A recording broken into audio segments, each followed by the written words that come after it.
Welcome to Process to Profitability, a podcast all about the tools and strategies you need to serve your clients and grow your small business, hosted by me, Samantha Mabe of Lemon and the Sea.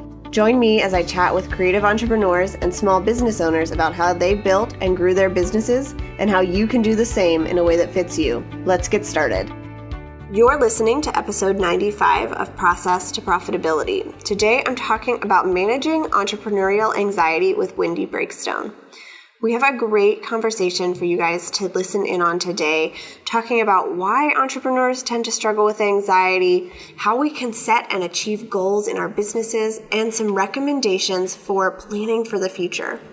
Wendy also talks about systems that we need to set up in our businesses that are fairly simple to help us get started and really feel confident when we're showing up in our business and for our clients. Wendy Breakstone is a business success coach with more than 18 years of experience working with entrepreneurs and small businesses on their marketing, online presence, and foundational business systems. She got her own entrepreneurial start helping independent retail owners take control of their bookkeeping and business systems, and soon transitioned to helping clients build and integrate e-commerce into their marketing and brand strategy. Today, Wendy follows her passion for coaching entrepreneurs that struggle with business anxiety, overwhelm, and frustration. She helps them take control and feel more confident by creating simple systems and strategies for long-term success. Wendy believes that when you simplify, success follows. To learn more about her coaching services and to get your copy of the Plan for Success workbook, check out the show notes where she talks about that. And we cover so many great topics in this episode that you're going to want to check out the show notes for the references and the things that you guys can do if you are struggling with anxiety and worry in your own business. Hi, Wendy. Thanks for joining me. Oh my gosh. Thank you so much for having me today, Samantha. I really appreciate it. I'm excited to talk about this. And I read your bio at the top of the show, but why don't you tell us a little bit more about who you are, where you're from, and how you got started in business? I would love to. Thanks. Well, again, my name is Wendy Breakstone, and I'm a business and systems coach. And basically, through my years of entrepreneurship, I've found that focusing on helping people that struggle with business anxiety and overwhelm is really where I feel like I can do the best help to serve people. And that comes about really from my story and where I really started my entrepreneurial adventure, which was actually back in my mid-20s. And I was having a really hard time. I was struggling a lot with my own anxiety. And I had lost my father to cancer. I had a very high stress job. And truth be told, I had an anxiety-produced breakdown. When you have a breakdown and you're kind of stuck at home, but you need to make money, I started a business. And at that point, just like that, I became an entrepreneur. And oh my gosh, I loved it. What I did is I started helping local businesses with bookkeeping. I bought one of the first Apple all-in-one computers. I bought QuickBooks and I started a bookkeeping service. And my entrepreneurial journey was started. All right. So how did you transition into what you're doing now? You know, over the years, and really with my background in small business management and project management, with a strong emphasis in marketing and systems development, through my years of helping clients and even being in corporate settings, I realized that I am the most help serving people when I'm helping them create, simple systems and strategies for long-term success. So at the beginning of 2017, I was laid off from my job. And that's really the moment, well, actually a few moments before that, when I knew the layoff was coming, I knew that I wanted to really focus my energies on helping those smaller solopreneurs and service-based businesses grow. And I did a lot of work with some coaching programs to really hone my skills even more and be able to put the proper mechanisms and the proper systems in place for myself so that I could really help others grow their businesses in a non-anxiety producing way. That's awesome. So I have talked to and heard from a lot of entrepreneurs who struggle with anxiety. And I don't know if it's just because of our personalities that we get into, running our own businesses, or, what it is that seems like it brings so many people with that same tendency to this space. But I'd love to know what you think about why entrepreneurs tend to struggle with anxiety. Yeah, that is a great question. And, I want to start by saying that I believe that everybody has something. And right now we live in this world of the 7-figure entrepreneur and may have a 5-figure month and hustle till you drop. And all of these mindsets put so much pressure on entrepreneurs, on people that are just starting businesses. And people are so focused on what success looks like and how to achieve that success that sometimes I feel that the stress of it causes extra anxiety. I think a lot of people, like you said, have anxiety or struggle with overwhelm or nervousness or worry, whatever they call it. And that can be that they started like me, where they, needed to find a way to get out of a corporate environment to be able to put some more structure in their lives, or they just had a calling to truly serve. But then you get wrapped into this entrepreneur, this lustrous, audacious, goals that people are telling you to set, and it can really be overwhelming. I read an article on Forbes.com. It was called 7 Reasons Entrepreneurs Are Particularly Vulnerable to Mental Health Challenges. I think a lot of people are probably prone or have some anxiety that they're working through or struggling with, or depression. A lot of times people are hiding it, feel very humiliated or ashamed by it. That vulnerability causes, I think, those mental health issues to, sometimes grow. But the article states 7 reasons, and I just want to talk about a few of them because I think they're so important. And number 1 is social isolation. And, we spend a lot of time at home or in our small office working alone. We're often not getting out of our pajamas. We're often going days maybe without showering because we don't have to, or because we're trying so hard to get to that level of what we think success looks like. And I think that can cause a lot of anxiety. Yeah, I think the isolation is definitely a big one, especially because when we start our businesses, usually we're used to working in an office where you're seeing people, or going to college or high school where you've been around people for most of your day, all of your life, and then you're in a job where that's not the case anymore. And when you're just starting out, you might not have clients that you talk to on a daily basis. So it's really easy to be isolated. It is. And if you're an introvert and you tend to be shy or enjoy the alone time, it can really wall you in more. And if you're an extrovert, you end up missing it so much that it probably can cause some depression or a little bit of, loneliness. So another one of the reasons that they talk about is the shame of pretending. And, a lot of people feel kind of the shame of pretending. They look like they have it all together. Their Instagram page is perfect, but really behind the scenes, they're kind of a hot mess. And imposter syndrome kicks in. Wrapping your own self-worth into how your business is doing or how your perceived success is doing can cause a lot of anxiety. And our self-worth is there no matter how good your business is doing. We are valuable people. But a lot of people forget that as they start to get wrapped up into the entrepreneurial bubble.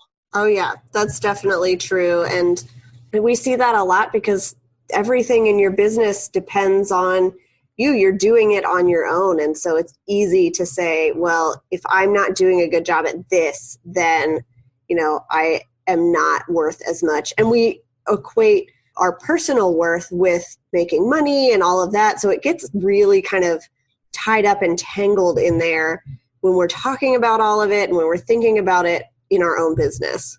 It's so true. And I have vowed that this year in particular is going to be a year where I post what I want and when I want, and not to try to make the perfectly curated anything anymore. And I'll tell you, the release of pressure is great.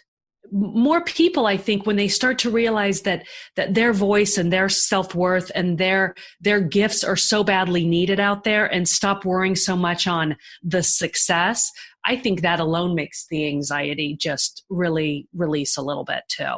And the final piece of, and one of the things that was brought out in this article is, and I think this is extremely true, is people are afraid to show their vulnerability.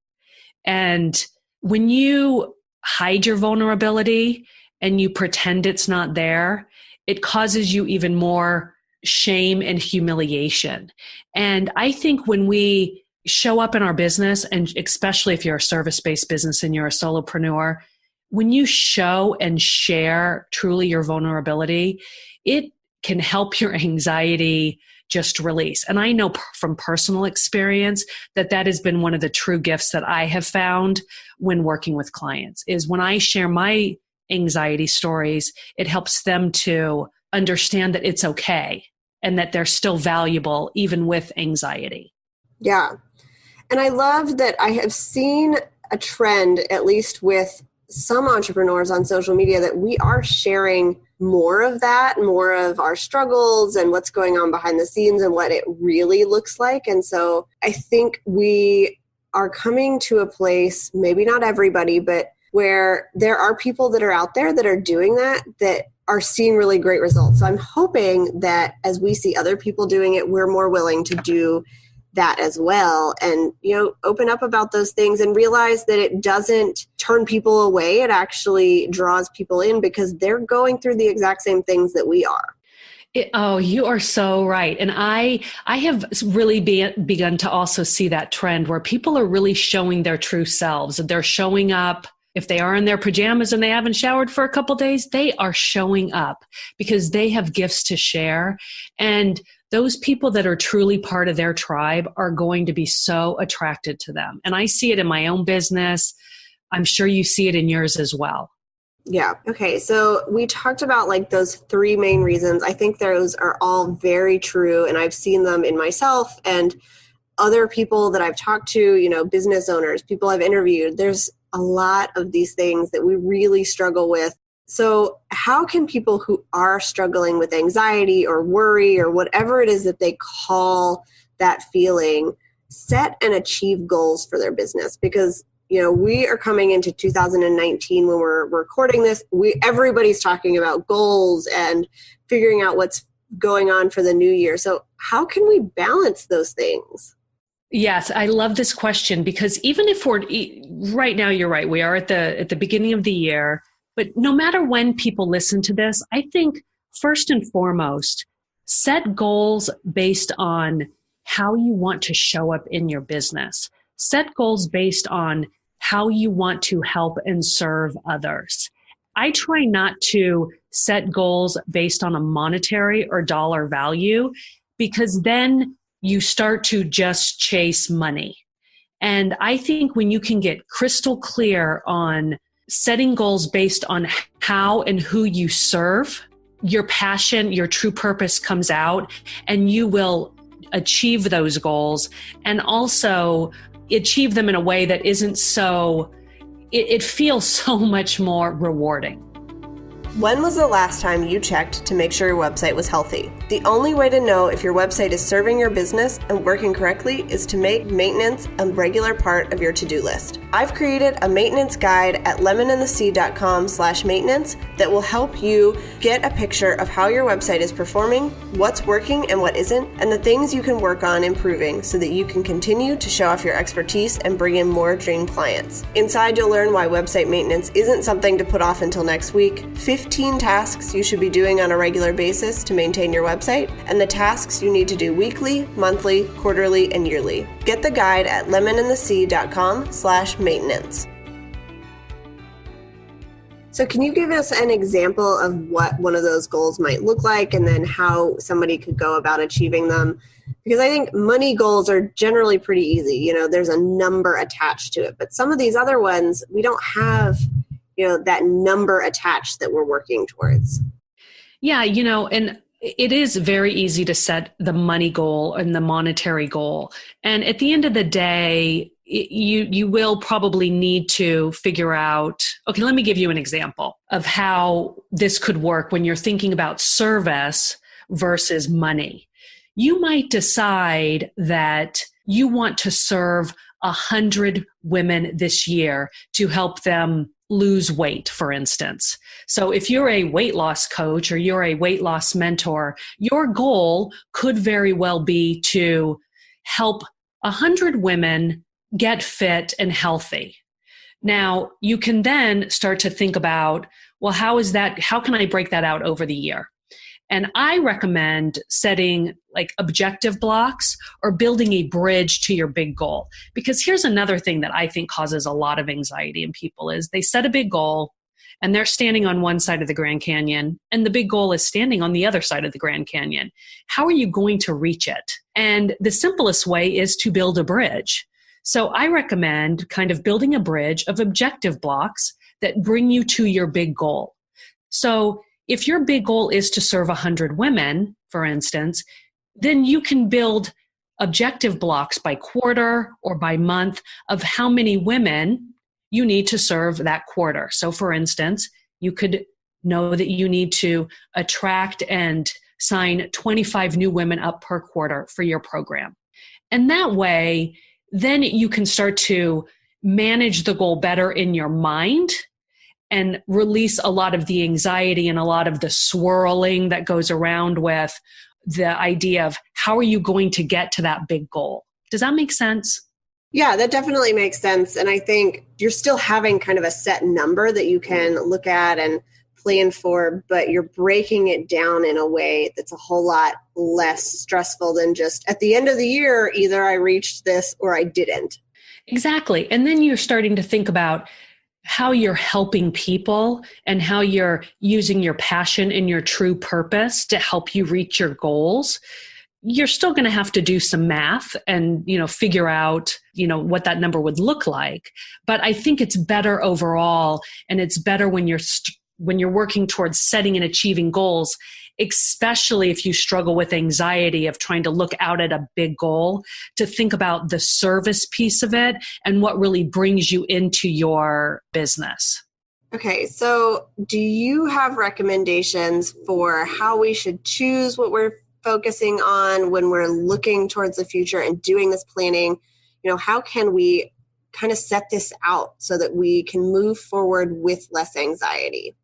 I have a few recommendations that I love, and I have kind of created a method that I call the Plan for Success OSA Method. And OSA stands for Objectives, Strategies, and Actions. And basically, you set those objectives and you identify what your objectives are that are going to add up to the big goal. And then you choose the strategies that support the objective.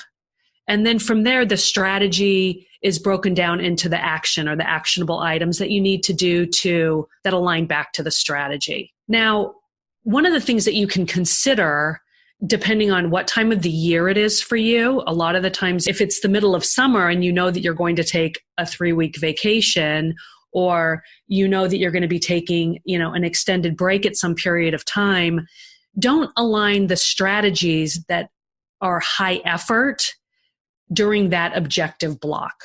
Okay. So what I mean by that is some strategies are high effort and high impact, while other strategies are a little less effort, but can produce some high impact or some medium impact.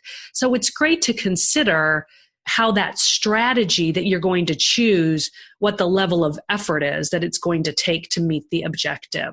Does that make sense? Yeah, let's talk a little bit more about the impact and effort. When we were chatting earlier, we had talked about this. So can you explain kind of what that is for people who maybe haven't come across it yet? So let me give you a real world example. If your objective is to bring on 25 new clients in your quarter, you might decide that your strategy for that is going to be creating a webinar.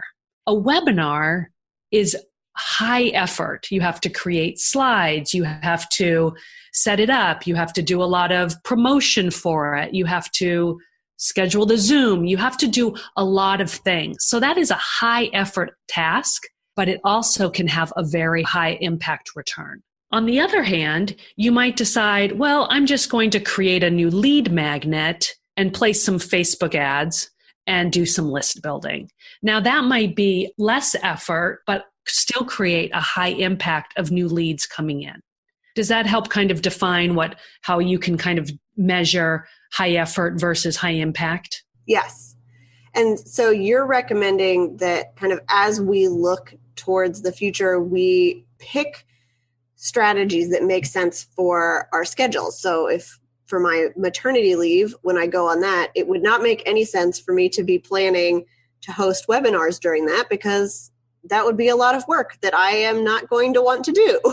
Exactly. That's exactly right. So for instance, that you are planning a maternity leave, and what you are doing now is you might be putting in a lot of high effort now, so that when you are in your block where you still need to meet objectives, right? But you're not going to have time to implement strategies and implement actions, right? You're just not going to be there. Yep. So you're creating a lot of high effort now for impact later. You might decide that during that quarter that you're on maternity leave, where you still have objectives to reach that are going to drive you to your big goal, the big 2019 goal or whatever year it is, you still need to have a strategy. So yeah, you might choose okay, I'm going to create a new lead magnet and I'm going to outsource, the development of it, or I'm going to outsource some of the copywriting. I'm going to outsource my Facebook ads for that quarter.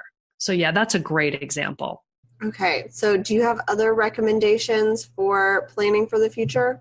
Yeah, I really like to sit down at the beginning or at the end of every quarter or every objective block time period and think about and really map out those strategies on paper and write out all of the actions. I think it's so important to do that and get it on paper. And here's why. If you find yourself working on something, and we all do this, that doesn't align back to that strategy, you can then easily get yourself back on your path.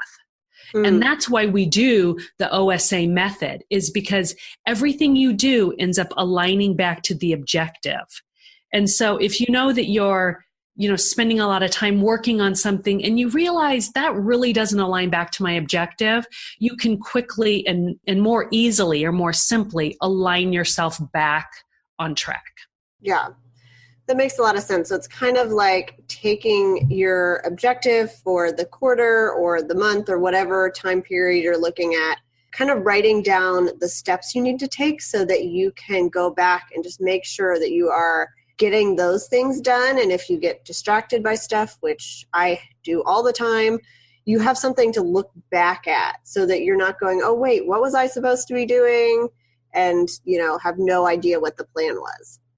Exactly. And especially if you're in a situation in the middle of one of your kind of objective blocks where you're implementing a strategy, and maybe it's the time that you're taking a vacation, or maybe it's the time that you're on maternity leave and you're working out a new schedule for yourself and your family, you have this document, this method, this framework mapped out on paper so you can go back to it and you can, look at the actions and say, okay, great, I'm working on that today. Boom. And you're back on your path to success.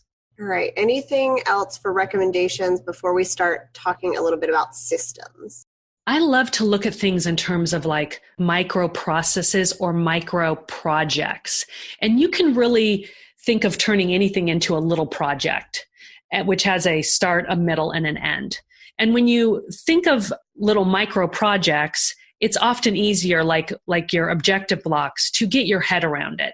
This is especially true if you struggle with anxiety, because anxiety loves chaos.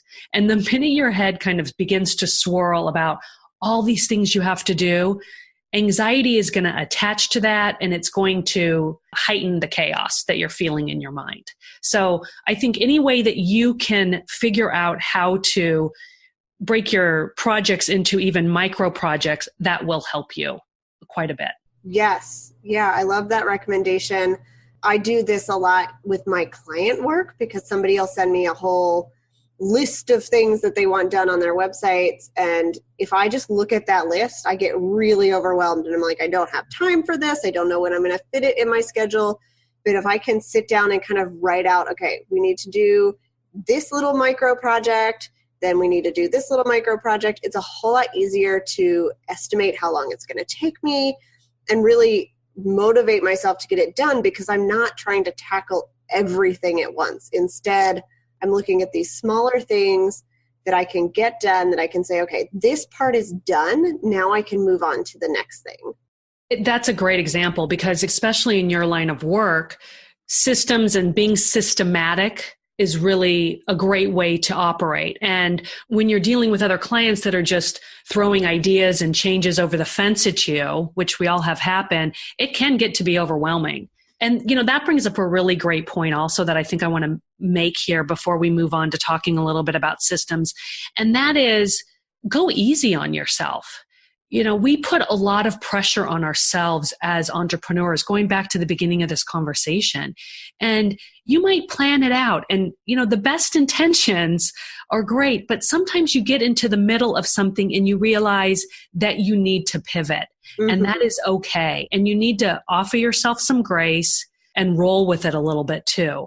You can always erase and scratch it out and, create a new plan if the plan you thought was going to work doesn't work. Yeah, that's a huge one. And I love that you mentioned that. We all just need to remember that when we are planning, when we're doing business, because things don't go the way we expect them to. That is for sure. I agree. All right. So let's talk a little bit about systems. We talk about that a lot on the podcast. But I'd love to know what systems you think people should start setting up to help our businesses grow without getting overwhelmed. We hear a lot from a lot of people about all these things they have in place, but that can lead to anxiety when we think, oh, I have to get all of this together. But what do you think we should start with? Well, I think it's key, number one, to remember that when you simplify, success follows. And the simpler you can keep it, especially when you're starting out, the more success you will have. And so there are 3 systems that I think are really important that will help you, number one, look like a pro to your clients. They'll help you feel more confident because you have your act together. And, it'll put you in a position where you can scale your business more quickly and you aren't scrambling or feeling like you're behind the 8 ball. Now, systems means, I looked up the definition of systems actually, and it says a set of things working together as parts of a mechanism or a bigger complex whole. And so systems don't necessarily mean software. They mean steps that you put together to create something complex, right? Or something that works for you. And so I always love to create these little mini systems throughout my life. And, you do it every day, from how you brush your teeth to how you work on your computer and log on in the morning, for instance. And so all those little mini systems are embedded in your working philosophies already. So when you're starting a business or, when you're growing your business, I think number one, you should have a system for scheduling. This, I think, is key because there is nobody that wants to go back and forth via email trying to figure out how to schedule time with you. Yep. And I know that you use Acuity and I use Acuity as well. And that is a software that I think can make your life so much easier because it gives you 2 things. Number one, it makes you look professional, that you have a system where your clients can easily schedule with you. And number 2, it allows you to control your time. And that is key when you are managing clients, managing a business, and managing your life. Yes. The second system that I think is really important that a lot of people don't always think about is a system to manage and keep track of client information. Jotting notes on Post-its and letting them kind of be, strewn across your desk is probably not the best way to store critical or sensitive client information. And for that, you can start with anything from Evernote or a Google Doc. And then from there, move into a system like what you use, Samantha, Dubsado, or another client management system. But whatever you do, however you decide to do it, whether it's manual or whether it's going to be a computer software, figure out your system for tracking client information.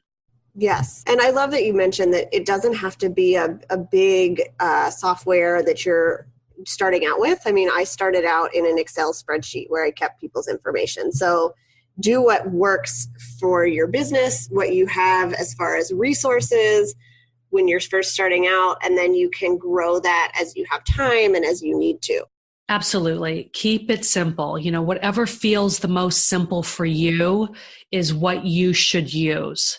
And I think that that's important. We love to follow our favorite mentor or our favorite guru and do what they're doing, but that might not be realistic for you. And then the third system that I think is extremely important is a system for collecting money. When you are starting out or when you're growing your business, Venmo is not a professional way to collect money from clients. And I think that even if you set up a business PayPal account and start by sending invoices, professional invoices with your logo on them through PayPal. I know, again, you use Dubsado, Samantha, and it has invoicing built in, which is just one of the best features. If you are already locked into FreshBooks or QuickBooks, use that to do your invoicing. But make sure that when someone says, I want to work with you, that you can confidently and seamlessly say, no problem, I'll send you an invoice. Yes. That was one that for a long time when I got started, I made all of my invoices myself in Adobe programs, and it was so frustrating. They looked nice, but it was a lot of trouble. And so finding something like PayPal, it's pretty quick to set up, and you can have an invoice that looks fairly professional. People trust PayPal to pay you, so that's a whole lot easier. And you're not having to pay a lot of money to them or spend a lot of time doing it. Exactly. And I love, going back to Dubsado for just a minute, Dubsado checks a lot of the boxes for people. And I love that you can do your invoicing right in there. I ask my clients the best way that I can send them an invoice. And quite a few of them will say, can I just pay you through PayPal? Great, I just send an invoice. It's easy. But there's tons of different ways. Just make sure you know your way to do it. Okay, so the 3 systems, I think those all make perfect sense. They're easy to set up when you get started, and they are going to make you look a whole lot more professional. So those are things that I recommend people check out as well. The recommendations that you gave, and just figure out how to get those set up, and then you can do everything else as you need to and as your business allows for it. Absolutely. I think it's a key piece to feeling that confidence factor that you just even touched on. If you are just starting out and you are struggling with your business systems, it will reduce your confidence to serve your clients. And that's when people start to really struggle with imposter syndrome, or they start to feel like, I can't even figure out how to invoice. How am I really going to serve a client? Well, your unique gifts might not necessarily be invoicing clients, and that's okay. That's why you set up these simple systems in advance so it's seamless and so your confidence level, stays high and you can focus on really what you love to do. Right. And that really gets into my next question is, what do you say to somebody who's putting off starting their business or who's putting off really getting themselves out there and talking about their services because they don't feel like they have all of this together? I thought about this question so much, and I get asked this question a lot, and it's hard. It can be very hard to step out from behind anxiety, to step out from behind what your subconscious tells you.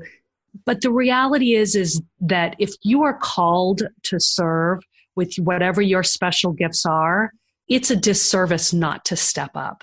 It really is. And there are people out there that need you. There are people out there that need to connect with you, that really need to hear your story so that they don't feel alone. Even if it's just helping that one person that is in the same situation as you step out from behind the shadows.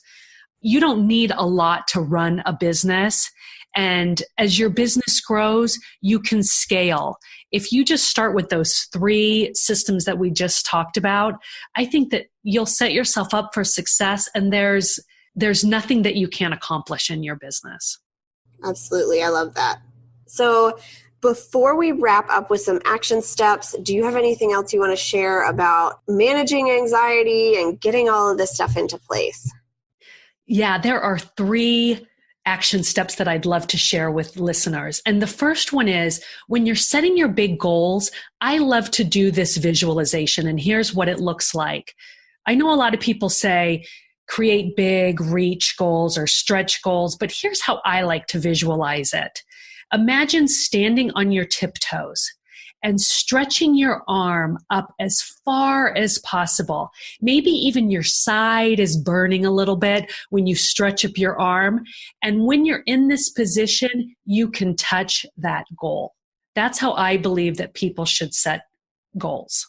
My second tip is set a single daily action. I call it an SDA, single daily action. If you're frazzled and have squirrel vision and you're all over the place, focus on one thing for the day. A lot of times people say, pick your 3 top things. Well, you can really only work on one thing at a time anyways. So commit to doing that one big thing for the day. Maybe you know that your day is crazy and you're only going to have 15 minutes to focus on that single daily action, but commit to yourself, spend the time that you say you're going to on that one thing, and then work on that thing every day until it's done. Yeah, I love that, because I feel like we do hear from people, to pick your top 3 things, but you're really saying, especially when you're crunched for time, pick one thing and get that done and let everything else then fit into your schedule. Exactly. You can really only work on one thing well at a time. So I say, pick the one thing, do that one thing, and then move on to your next thing. Okay. So what is the third action step? The third action step I like to do is every morning I will write a list of all of my to-dos for the day. And those can be things that aren't just that one single daily action. This is all like what I would call business housekeeping, picking up the children, et cetera, et cetera. Organize those daily tasks every day that you need to do, and just jot them down quickly before you start your day on a piece of paper. You can even rate them by what's most important, what's most urgent. Urgent things are usually things that are time sensitive, like at 3:45, you have to pick up the kids. So I like to create that list every morning, and that just helps me stay focused so that I know when I get to that one big thing, I'm still going to be able to have time for it. Okay, awesome. So I'd love to have you answer some questions that we ask to everybody as we wrap up here today. So the first one is, can you give an example of how serving your clients well has benefited your business? Well, I can give you a really good example of how serving my clients has actually helped me personally and professionally. And that is, when I help people that are working through anxiety, especially in their business, it helps me also manage my own anxiety. And the reason for that is because when you struggle with anxiety, I think people want to hide it. People feel ashamed of it. And being able to help somebody else makes me feel more human and more real in the work that I do. So that's number one, is when I am helping a client and truly serving them, I can feel my own anxiety melting away. Okay. So the next thing is, tell me 2 things that you're loving right now. They can be business or life or both. Well, right now in my business, I am loving building my private Facebook group. And, I've tried to build a group in the past and I just didn't love it. But this year, now that I've gotten so clear on who I'm serving and how I serve them, I have just loved showing up in my Facebook group and providing free advice when anybody needs it and just really being there for people. And that's been I'm so looking forward to continuing that journey and building, an intimate tribe of people that are growing entrepreneurs. And then in my life, one of the things that I'm just loving right now is we recently, my family and I moved to Arizona, and we now live about 6 miles away from my brother. And being able to see him and his family several times a week has just been one of the biggest blessings and gifts that I've actually given myself. And that feeling of closeness and being called to the family like that has really been such a blessing for me this year. And I look forward to exploring more around my new area with him and just being able to grow our relationship as friends and as siblings. Yeah, that's such a cool thing that you guys can do. Okay, so what are you excited for that's coming up in the future? Well, this year, my future is all about growth and playing big. And I don't want to show up small anymore. I want my tribe to show up big. And I'm so excited for what that means and for opportunities like this to be on podcasts and to share and talk about anxiety more in a real way and help people show up for their businesses and serve others and just step out from behind the shadows to play big also. I'm so looking forward to that. Okay. My last question is, where can people find you online if they want to connect? Well, I mentioned my Plan for Success workbook, and people can find it at planforsuccess.co/Samantha. They can download it there and they can work through the OSA method. I think that'll help a lot of people. They can also go to my Facebook group if they get stuck working through it and ask me any questions. If they want to learn more about me or my business coaching, they can find me at buildsuccesswithwendy.com. And that's also where the people can find me on Instagram at buildsuccesswithwendy. Okay. And what is the name of your Facebook group? My Facebook group is called the Build Success Society, and they can find it at buildsuccesssociety.com. It'll take them right to the Facebook group. All right. Well, thank you so much for joining me today. This was a lot of fun, and I'm glad that we got to talk about this topic because I think it's something that people do really struggle with, and I love that you were able to kind of break it down and give actionable steps that people can take to make this a little bit easier for them. Thank you so much. And I'm so honored and so happy to see that people like you are embracing these conversations and really working to help your audience, embrace entrepreneurship and just love it. Thanks for listening to Process to Profitability. Please take a minute to leave an honest review in iTunes so that I can help more small business owners and creative entrepreneurs find the show.